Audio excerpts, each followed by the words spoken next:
Hello' everyone, মই ৰিম্পি আৰু এয়া আজি ভিডিঅ'টো আৰম্ভ কৰিছোঁ বিহুৰ যা যোগাৰৰ পৰা। আৰু মোৰ প্ৰথম কামটো হৈছে নাৰিকল ৰুকা। নাৰিকল একেবাৰে 4টা ৰুকিছোঁ, যিহেতু নাৰিকলৰ লাড়ু, পিঠা, চিৰা 3টা বস্তুৱে বনাম আৰু সেইকাৰণে অলপ নাৰিকল বেছিকৈ লাগে। আৰু এইফালে চাওক, মায়ে গাজৰৰ চিৰা বনাব ধৰিছে। গাজৰৰ চিৰা খাই পাইছেনে? কাৰ প্ৰিয় বাৰু? মোৰ কিন্তু বিৰাট প্ৰিয়। আৰু এয়া মায়ে পিঠাও বনালে আৰু মই এইফালে ভাতৰ যোগাৰ কৰি আছোঁ। আৰু চাওকচোন, মই ইমানেই পণ্ডিত যে একফালে চিৰা ভাজি আছোঁ আৰু একফালে তৰকাৰী বনাই আছোঁ।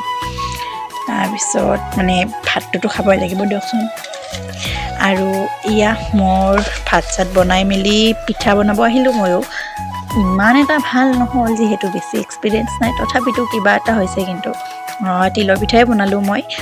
তাৰপিছত এয়া চাওকচোন, লাষ্টফালে পিঠাখন ওলোটাই দিব যাওঁতে হাতখনেই পৰি থাকিল। কি যে হ'ব নহয় মোৰ লগতো। আচলতে বহুত বেছি জনা হ'লে তেনেকুৱা হয় ন। এয়া চাওকচোন কেনেকুৱা কৰিছোঁ। আৰু এয়া আমাৰ পিঠা চিঠা হৈ পেলাই চাহ খাবও ধৰিলোঁ। মা, মই আৰু নবৌ আছিল। আৰু এয়া চাওক, ৰাতিলে নবৌয়ে বোলে লাড়ু বনায়, সেইকাৰণে সিয়ে লাড়ু সেইখিনি ভাজি দিলে। আৰু এয়া চাওক, কি ধুনীয়া লাড়ু হৈছে। ছোৱালীকো পিছ পেলাই দিছে একেবাৰে। তো আজিৰ ভিডিঅ'টো ইমানেই আছিল। যদি চাই ভাল পালে লাইক, কমেণ্ট, শ্বেয়াৰ আৰু ছাবস্ক্ৰাইব কৰি দিব। Bye bye.